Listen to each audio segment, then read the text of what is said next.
Hey, good morning, everyone. Thanks for joining us on this call. We appreciate it. Change the view to see everyone. Yeah. It's underneath the tab.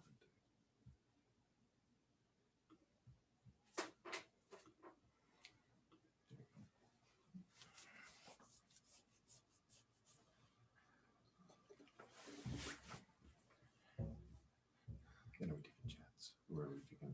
Yep.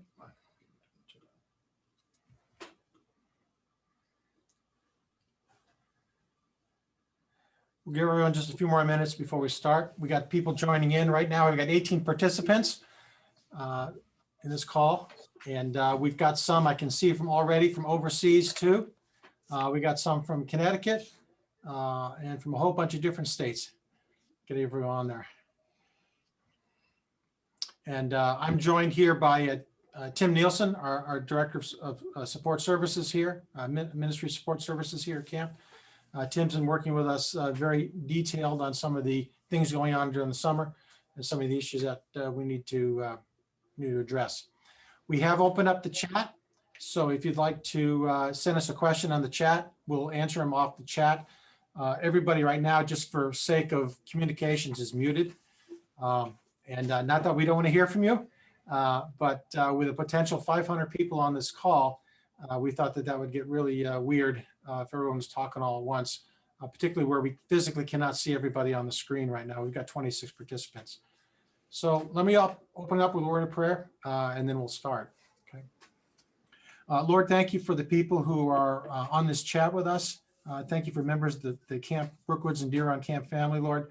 We're looking forward to the summer with them. We ask for wisdom, guidance, discernment, Lord, and we pray for these families too, Lord, that are dealing with issues at home with COVID, both family members and impacts to school and kids and impacts to life, Lord. We pray these things now in Jesus' name. Amen. Amen. Okay. Danielle, I'm going to ask you, can you hear me okay? Give me a thumbs up. Yes. All right, good. Thank you. That's good. So we are really looking forward to the summer. After last summer, anything is going to be better than last summer. So we are really looking forward to this summer camp. And apparently a lot of you folks are too, because we are actually well above budget for people signing up to camp. As I tell some of the staff members, I'm sure some parents are saying, I can't wait to get my kids out of the house and get them to camp and outdoor environment. So, and we're with you in that one. We really want that to happen too. So we're really looking forward to camp. We're in the process of getting ready for the summer, which means hiring the staff, which means getting all the equipment for camp and making all the preparations in place for camp. It's about 150 days apart between now and camp. That sounds like a lot, but it's really not a lot. And if you can come in camp and see our offices now, we got piles of paper all over the place and all kinds of things that we're getting ready. So we're getting excited. And I know, Tim, you are too, right? Absolutely. Yeah. Yep. So where we are with some of our, want to get right to some of the issues that we're having, that we're dealing with just as a camp, and which you folks are as parents too. The camp in New Hampshire has regulations for running camps that we have to follow. There were some guidelines that came out last summer on COVID restrictions. Those restrictions are still officially in place. But this past week, the task force running camps in New Hampshire has finalized their new additions to those changes to those regulations. They've been submitted to the governor's office, and we expect them back, what, 2 weeks? I think so. Yeah. All right. So in about 2 weeks, we'll get them back. We don't anticipate any major, really great, wonderful changes. Some of the things that we do anticipate, and Tim, feel free to jump in here if I messed up somewhere here. Tim's been really involved with this. As we anticipate that some testing going to be needed before you come to camp. There will be some testing at camp done. And then there will be some changes to the camp program where there might be some different cohorts available at camp. You'll have to stay in the cohorts more often. Cohort being defined as like your cabin group. So you'll be eating with your cabin group per se. When you're not with your cohort, your mask will be on. You'll be socially distanced as much as you can. We've got a whole bunch of regulations that we've done inside our camp as far as cleaning things up, as far as sanitizing things. We even know how to sanitize PFDs, or life preservers, for everybody to keep everybody safe. So we really feel very comfortable that we can provide a safe environment this summer. You want to talk about some of those numbers that we got from the American Camping Association? Sure. Actually, if I could, I would say this too, that last year, the state did not release these guidelines for operating a camp in a COVID situation until June 6th, which put all camps in New Hampshire into a tailspin where they went, wow, we can't achieve these goals. Yeah. So as we've moved forward this year, we've looked at the camp program and said, could we run camp now knowing these guidelines and anticipate changes? Changes for the better is our goal. So that's what we've worked on. There were camps that operated around the country this year. And just recently, I sat in an American Camp Association study that evaluated 450 camps that operated across the country, of which I believe it was there were 120 cases of COVID in those camps that served 90,000 children. So there were 90,000 children that went to camp. Only 30 of the kids who actually had COVID in those experiences, only 30 of the people were campers. And there were 72 staff, or my math might be a little off there, somewhere in that neighborhood. I think it was 102. So not 120. It's a very small amount. Very small amount. Yeah. And given the number of camps that were operating. And the outcome of that was the idea that the camps that ran successfully and healthy employed all of the non-pharmaceutical interventions that they could, which is what we're doing as we're planning for this season. We're looking at how do we maintain campers in groups that are quite small with exposure only to that group. We're utilizing masks, hand washing, sanitizing, changing the camp program in order to flow in a way where we minimize the contact and many other of these non-pharmaceutical interventions. Okay. So that means, Tim, we'll probably have to have 2 sittings in the dining hall, right? Correct. That is correct. And we'll be eating a lot outdoors? Yep, absolutely. Okay. And I mean, as much as possible, we'll be outside. We will have 2 seatings in the dining room, providing space between each cabin group. And then, of course, when we're outside, we have plenty of space to spread out. So one of the questions people ask is, how often will we have to wear masks at camp? How often will my daughter have to wear a mask at camp? And we anticipate wearing masks right now. We anticipate wearing masks when you're not in your cohort group. So a cohort group is defined basically as a cabin, at least for the first week of camp. So you'll be wearing your mask when you're not with your cohort group or not outside doing an activity where we're in close proximity with somebody else. Obviously, when you're out the swimming, no, you're not going to have to wear a mask when you're at the swimming and those type of activities. Will you have to wear a mask on a hike? No, because you're going to be with your guests, your cabin group when you do a hike. So you won't have to wear a mask on the hike. Will you have to wear a mask in the dining hall? Yeah, you want to wear a mask as you walk into the dining hall, you'll take it off, you'll eat your food and put it back on when you leave. So this will be pretty clear. One of the neat things has been over the year, just seeing the kids and talking to some parents, is that a lot of the camper age kids, they're really used to wearing masks. It's really kind of interesting to see how they put them on. And, we're the ones that go to the grocery store, and we're walking up to the grocery store and goes, oh, I forgot my mask and we got to go back to our car and get it. So the kids are doing pretty good about that. So we've got a little bit of training. So hopefully they'll answer the question about how often they have to wear the mask. Right now, we do anticipate some sort of COVID test before coming to camp. Do we have a definition what that might look like? Sure. Actually, there are a couple sequential questions, really, of quarantining before attending, COVID tests, some of those things.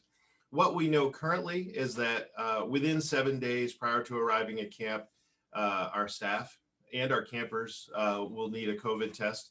And there's a current definition of what that looks like, but we're 5 months out from camp. Yeah. So what that test actually is could change between now and then.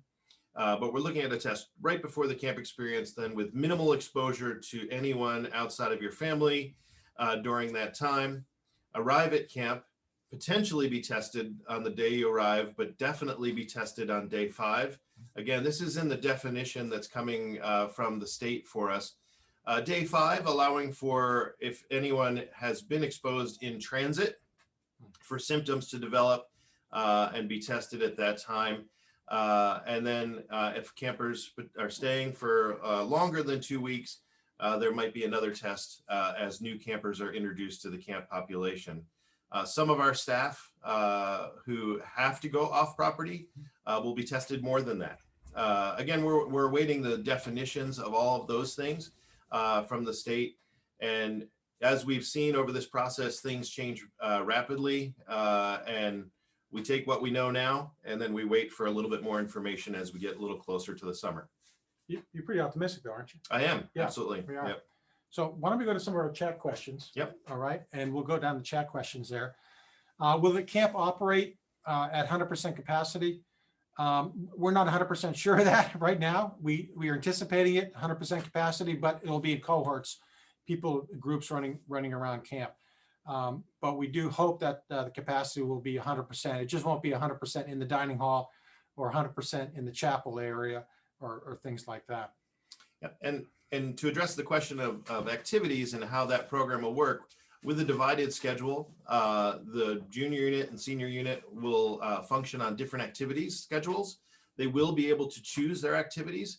But of course, if they're in an activity with a camper who's not of their cabin group, they'll either have to be socially distanced appropriately or be wearing a mask at that time. And the good thing is last summer, doing the family programs that we did, we had an opportunity to kind of test drive this a little bit with the parents along to kind of coach the kids on some of those activity areas. And so we've determined, how to sanitize in certain activity areas, how to provide the distance, how to provide when we wear a mask and when we don't.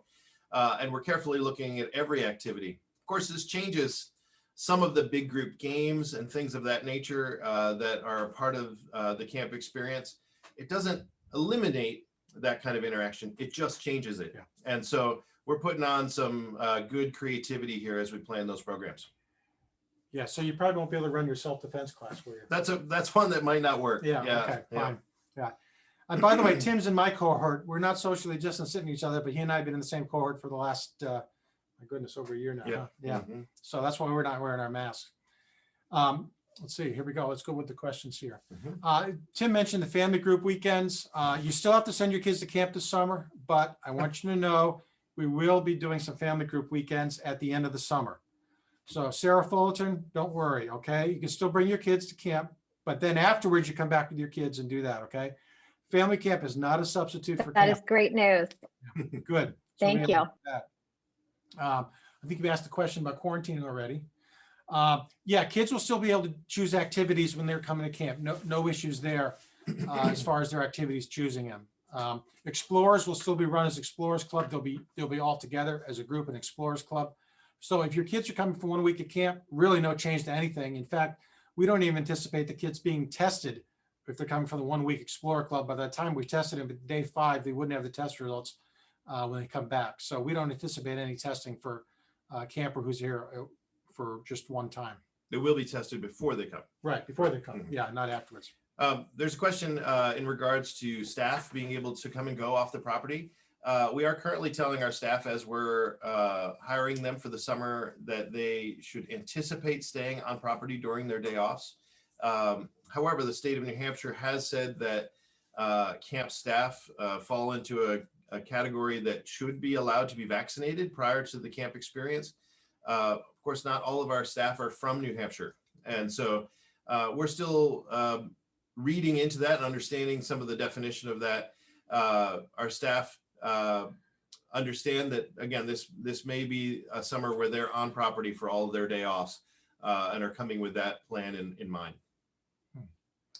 One parent asked a question about what happens if something crazy happens, we can't have camp this summer, they need to roll the registration.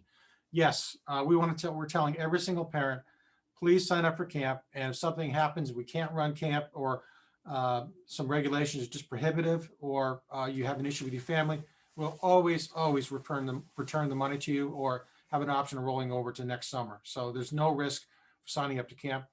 That's really important because this is the type of year that we, Tim and I and Mary Beth and Ben, we can't go out to homes and talk about camp with folks. We're dependent upon you folks telling other people about camp.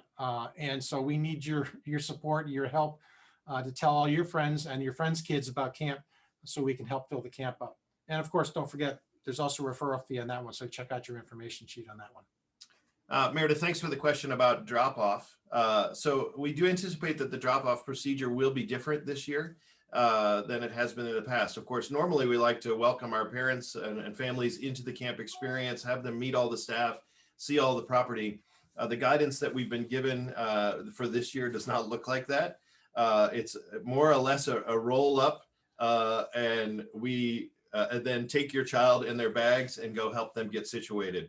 The goal of keeping people who have perhaps not been tested out of the camp interaction with the camp staff, out of those living spaces. But we plan to only do this for this year, I think, because we enjoy that time together and enjoy that experience of connecting with the families. So let's be really clear on that. So if Meredith drops off her first year camper to camp, unfortunately this year Meredith is not going to be able to go take her daughter or her son back to the cabin and check that out. Correct. So sorry, Meredith. That's just the way it is this year. But we'll do a good job of getting them in the right bunk and making sure that they know where all their things are. Yeah. We haven't lost any campers yet in over 75 years. And we're pretty good about returning them just to the parents at the end of the summer. They're usually standing up a little bit stronger, they're a little bit smarter, and they know a lot more Bible stuff. So, all right, next question. Will campers be able to fly to camp? Well, have you seen a camper fly at all? They can't fly. You have to get on an airplane. It's true. It's true. Yeah. What's the regulations on that? So the current regulations are tricky on that one, because if a camper tests positive for COVID while at camp, they can't get back on public transportation to return home. And someone would need to pick them up within 24 hours. So if a camper flies to camp, someone needs to be prepared to drive to camp and pick them up in the event that they do test positive for COVID. And so, of course, that creates a challenge for those who are coming from a distance. And so we do understand that some of these things are in process and may change as the New Hampshire Camp Directors Association is talking with the state about these policies. So we will keep you posted on that one. So next question is, if we fly in from Florida, will they be able to be tested once they get off the plane? Right now, the testing requirements, I believe, is they need to be tested before they come, right? Right. It has to be within a week and not within 72 hours. So it has to be, a little bit more than 72 hours, but not more than a week of where the testing is taking place. Good. But if the policies on air travel change and somebody's tested at home, wears a mask and uses hand sanitizer while in transit, they would get to camp and either be tested the day they arrive and or potentially day 5, depending on what that definition is from the state. Do you think the air travel will change? Of anything, you think, is that the one thing that will change? I think it's a possibility that it will change. I think so too. We do have staff that are flying in, but they are also here for 2 weeks prior to the arrival of campers, 2 full weeks. And so they will be quarantined as a unit together during that time. Now, we have added a new web camera to camp this summer.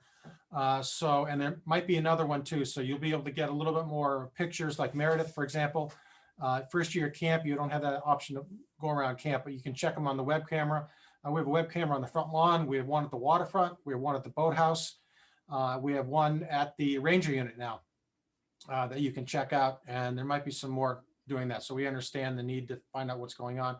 And one of the issues that we probably need to talk about at some point, Tim, is the fact that we've all been connected with our kids so much this year, at home, online, on Zoom. And so this is going to be a little bit of kid withdrawal, won't they? Yeah, absolutely. And I think kids will go through a little bit of tech withdrawal too, from all the online school and the times at home. So we're preparing our staff for that. Hopefully they're preparing for that as well. Well, how do we prepare the parents for that? That's true. We do need to prepare the parents for that. Okay. Well, I know some of your parents are going to go, yes, this is great. I got the house to myself and it's quiet. Finally clean it. But there's going to be some, they finally get clean. Some of them have some withdrawals. Okay. That's not a time to go out and get a new puppy. That's not a good time to do that. Okay. Kids will be home from camp ultimately pretty soon. All right. Let's look at some more of these questions here, Tim. So there's a great question about the spiritual program at camp and the backgrounds of different families coming in. We are teaching God's word as true, and but yet have people that come from many different denominations. We have campers that come from the Catholic background as well, and those who come to camp that are not churched, that spend this time connecting with each other, looking deeply into God's word. But we're certainly not here to force things on anyone as a change of the way they worship, or some of those things. So I think that you'd find your child will be very comfortable in that experience. Yeah, we don't get into denominational issues. This is not a Presbyterian camp or a Baptist camp or whatever. We don't get into denominational issues. We just we do focus on the Bible, and that's what we focus on. So denominational issues you folks can take care of when you get home with your kids and train them up. It's a great question about or encouragement from two different people about adding more photos, since you'll be seeing a little less of camp, and we'll be working on that for sure. I did hire a great photographer recently who's very excited to take lots of pictures at camp. Good, we can post them. Question is, will families be paying for the testing that happens at camp, or will camp be incurring those costs? We have asked the parents to pay up to $290 if they can of that testing cost. The testing cost right now is undefined. We've put this on the applications, on the information sheets. A parent can pay up to $290. We would like the parents to do that. We've also had some scholarship money available. So if a parent says, boy, Bob, I'd love to send my kids to camp, but that's it, I'm tapped out, I can't pay for that, then in those cases, we'll go through the scholarship program and we'll figure out how to pay for that. So let's not let the testing get in the way of anybody coming to camp or not. It's totally undefined right now what we have to do or how much the cost is. We've even seen the cost of testing drop quite a bit recently. So there's a lot to do between now and the end of the start of the summer on the testing. But we would like the parents to contribute in that. And if you just think about it yourself, we'll have 1,000 campers here. And if the testing costs $100 per family, that's a lot of money, isn't it? Yeah, and we're a nonprofit, so we're dependent upon donations and campers coming here. So that'd be really difficult for us to continue what we're doing here. All right.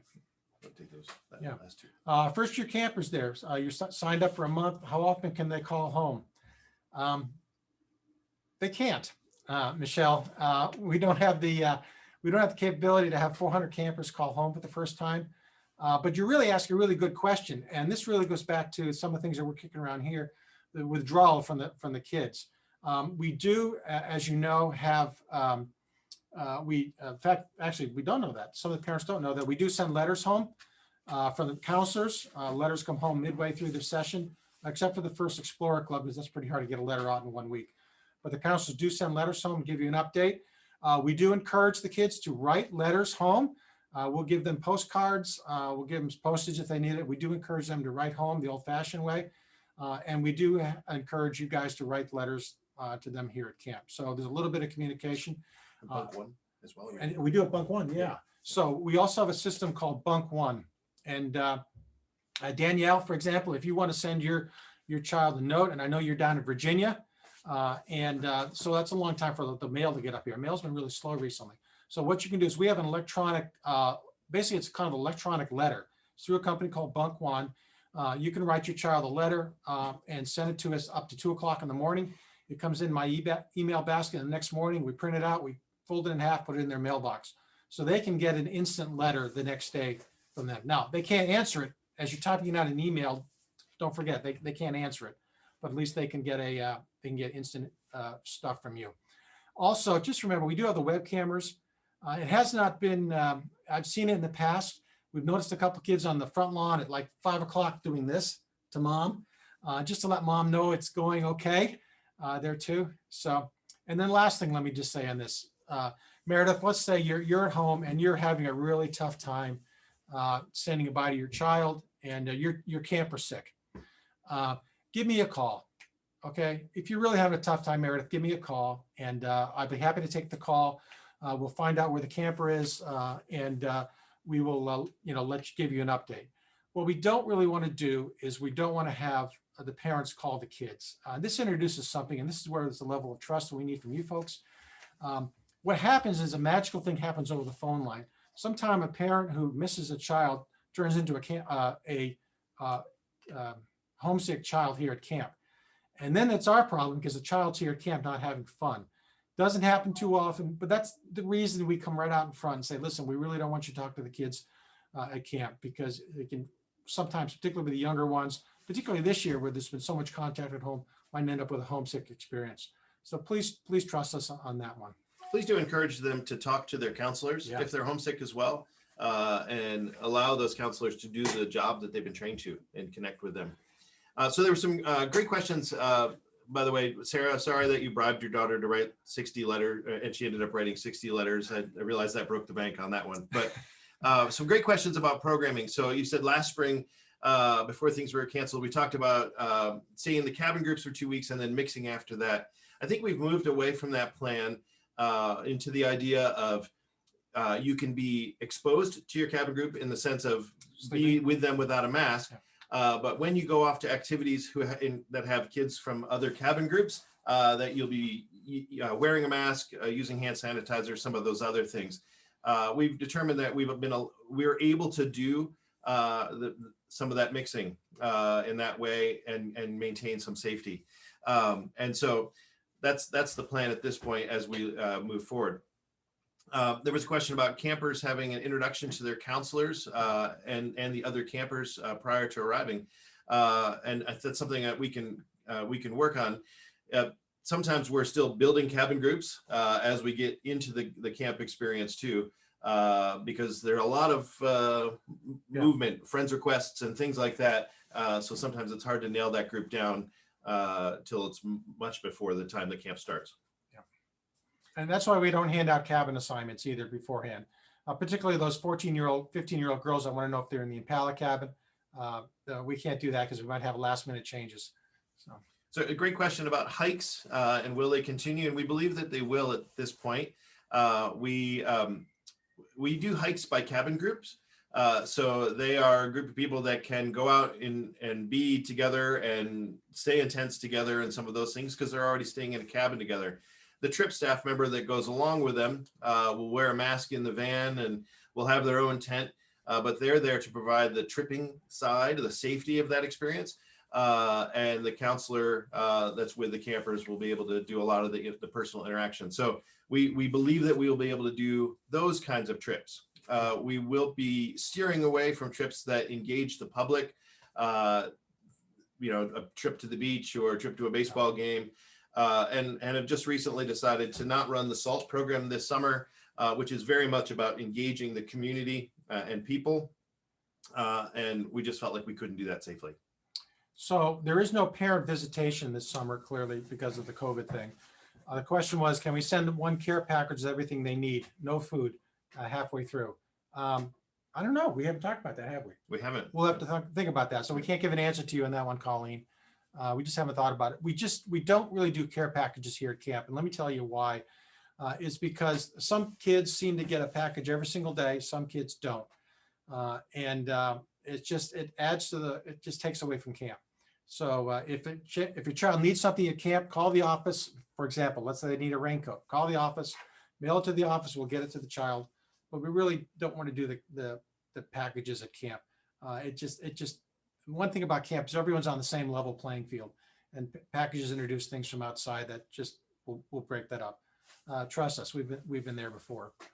And sometimes older campers have friends who send them packages that have food in them. So while we can trust the parent to not put food in them, those older camper friends will load them up with candy.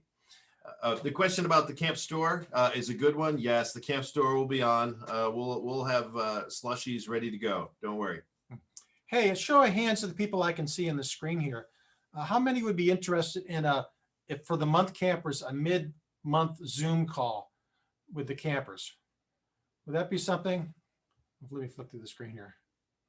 Yeah, good, bad, somewhat. Okay, we're just kicking around ideas at this point. We got a lot of time between now and camp. It might not all be monthers. It might not be monthers. Yeah, it was just hard to tell. Okay, cool. So I got one person that said, yeah, a Zoom call would be good. We'd have to figure out how to Zoom with 400 campers and 400 parents. So we haven't quite figured that one out yet. So, all right. Tim, we got more questions here? It's been pretty good. I think we've covered the questions in the chat. And again, just to reiterate, if you've jumped on afterwards, that As we get more detail from the state of New Hampshire, we make changes to our plan that's currently in progress. We hope to deliver the camp experience in as much of a familiar way as possible for those who have been here before, but there will be things that are different. And we also think some of those changes will be really good. The fact that we're splitting the activity schedule so that the junior unit functions completely different than the senior unit means that there's more opportunities for every camper to engage in the most popular activities.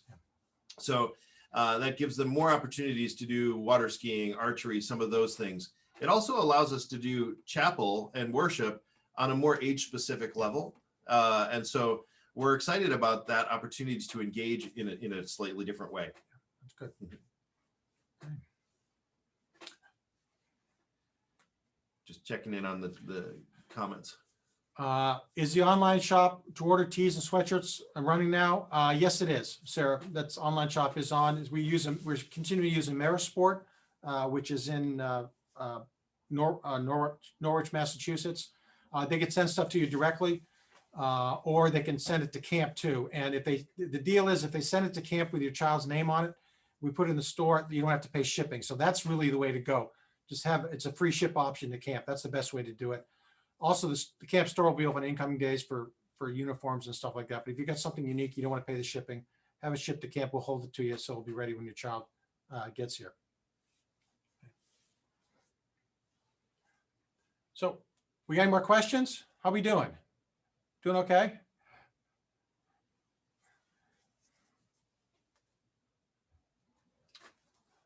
Yep. So Liz, you have a question. So speak more to the guidance to staff about masking, distancing, and safety. Some staff interact nearly with every age group. It's so true. Yeah. So as we're first looking at trying to make sure that our staff are healthy long before the campers get here. So staff will be tested before they arrive. Staff are tested while they're here twice during the 2-week period leading up to the campers arriving. And we're looking at maintaining a bubble as much as possible. Those who might have to travel outside of that bubble on a regular basis might be tested more often. Yeah. And we'll then work with being a good model of the behavior that's appropriate in camp, providing opportunities for the kids to hear from the staff member, but also see them wear their mask when they need to be socially distanced appropriately, avoid touching, that sort of thing, using hand sanitizer, washing their hands. I mean, we built extra hand washing station last year with the preparation of the camp experience. And so we've added a little bit more time to our training week this year, training weeks, I should say, in order to train our staff how to be that role model, how to be that guide through this camp experience, and taking all the guidance that's provided from the state and layering it over top of it, an incredible document that's been prepared by the American Camp Association, working with an environmental health organization to operate camp safely in a COVID environment. And so spending a lot of time with our staff, making sure that they understand their responsibility. And from the studies that we've read, the staff that operated in camps last year did this very well. The other important thing is that they behave this way when they're not on duty, and that when they're just with their peers, and our staff have a free period or some of those things. And we'll be working on making sure that they understand the impact of their choices when they're in front of the campers and when they're not. There will be some staff, Tim, like you and I, for example, we'll probably be wearing a mask a lot because our cohort is with each other, not with the campers. Right. Yeah. So we can grow a beard this summer. Right. Nobody will notice. Okay. Well, LDP trips definitely run or is that based on state guidance? Right now it's based on state guidance. We anticipate being able to run the trips, but it's going to be ultimately based on state guidance, particularly for the trips that are leaving the state. LDPs this year, we're hoping to get them to the Allagash River in Maine, and hopefully that will work out, but we're still waiting for state guidance on that one. And we made the choice to not do the trip to Canada, because then we're looking at a whole another country's guidance on that one. So that's a little bit more challenging. Question is, will there be a change with horseback riding? Yeah, there'll be some change with horseback riding. The hard part with the horses is sanitizing the horses. So we figured out a way to pick up every horse from the bottom and dip the horse into the sanitizer and then shake them off to the side. So that's really going to be the only change we have horseback riding. I think the rest will be the same, right? Well, I might approach it from a different way on that one. We will be working with the campers to understand, appropriate distancing when they're in the barn and wearing masks appropriately. We've even talked about gloves. That's been one of the things that's been recommended. We did not have the horses here for our family weekends last year. So as we talked to camps that operated last season in a COVID season with horseback riding, we're taking all their guidance as well as this information provided by the American Camp Association. The great thing is we ride outside, and that space provided being outside allows for them to be safe and healthy in that aspect. Will the horses have to wear masks? The horses will not have to wear. Okay, that's good. They don't like those masks. Unless it's full of food, they like those masks. Like those off. Yeah, good. Let's see. Will there be any recommendations about type of mask to bring in and how many? Yes. I don't know the answer to that question yet. We haven't got that far. We've got to figure out the laundry. You have to figure out the issues, and we're going to talk a little bit more about on the camp staff level. I think just instinctively, an 8-year-old carrying a mask around, it's probably going to be almost a disposable item at that age. 15-year-old might be a little bit more responsible for keeping on the same mask. So we've got to figure that one out going forward, and we'll figure that out probably by the March timeframe when we put out the camper handbook.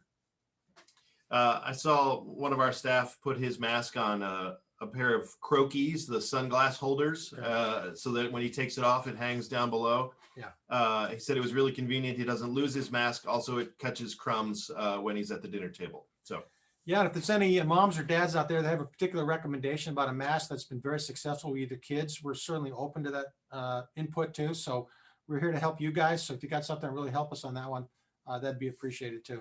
The state is defining guidance on what is an appropriate mask as well, and we'll include that information as it's available. Okay. In regards to the other things in the packing list, our current packing list is up to date for a regular camp experience. Masks are the thing that will probably be a little bit different. We'll provide hand sanitizer at just about every corner, we went through a lot of hand sanitizer last season. I'm sure you have done as well, but we're making sure that we utilize that very well. The parents don't have to bring hand sanitizer. No. Okay. Yeah, no hand sanitizer. You don't have to pack that. So there's a few concerning stories about the Cobra spread at a couple camps last summer. And you're right. There were a few high profile cases. And obviously the media likes to have those type of cases. Not a lot of camps ran last summer. The ones that did, the majority of them were actually fine. And we've learned a lot here. Tim is serving with the New Hampshire Camp Directors Association. He's also serving the American Camping Association National Standards Board. So we're getting a lot of information from the Christian Camp and Conference Association, as well as the American Camping Association. And we're incorporating that in that document that he referenced about learning what these things happen, where their problems were, and how to make sure that doesn't happen at Brookwoods and Deer Run, because we do not want that to happen at camp, and I know you guys don't either. I'm sure we represent a number of different states here, and as I talk to camp directors who are in other states, some had absolutely no guidance from their state as to operating their camp program. They weren't told that they needed to do testing. They weren't told that they needed to have their staff and campers wear masks. Some of them chose to do that, but they were not given the guidance that at all in some locations. We've been given very, very strict guidance. Yeah. And while that inhibited us from having a camp experience last year, I think that strict guidance is also preparing us to deliver a safer experience this year. So we will look carefully at the guidance that's given to us, the information from these other camps, the ones that were successful, the ones that were not, and make the choices. We're using an analogy of the NPIs, the non-pharmaceutical interventions, as Swiss cheese with holes in it, and that we're going to layer them over top of each other and use as many as possible so that we have no holes, no possibility of interaction that's unhealthy. We believe that this will not only curb the spread of COVID, but also other camper-related illnesses that can happen at camp. Yeah, that's good. Good point, Tim. That's great. Okay. So I'm going to give you my email. My email is bob@christiancamps.net. And if you don't want to email me, you can email Tim at tim@christiancamps.net. If you have some additional questions, please, we're going to do these information sessions probably on a monthly basis going forward because we want you to be comfortable sending your kids to camp. We're in the process of learning stuff too, so we'd appreciate any feedback you've got from your experience in your areas that you've worked to. That'd be really appreciated. We have a session tonight at 7 o'clock. And then tomorrow we have sessions at 11 and 7:30 also, excuse me, tonight at 7:30. And then tomorrow we have sessions for Moose River Outpost also. And we'll do this going forward. We could still use your help on telling other families about camp. If you got another family you'd like to make introductions for, that'd be great. We can send them a new information package in the mail. A new information package will contain an application for camp, information about camp, and we'll also send them breakfast. It will contain a bag of oatmeal, pancakes mix and syrup from Moose River Outpost. So if you want to introduce someone from camp in a nice, charming fashion, put a smile on your face, we'd be happy to do that. So, Tim, you got anything else? I just would add that we do have medical professionals that are on staff all throughout the summer as well that are helping provide the guidance that we need. I think I failed to mention that before, but really we're talking about 4 medical professionals that are here all throughout the summer. Yeah. All right. All right. Thanks, folks. Thanks for joining us. We appreciate it. Take care.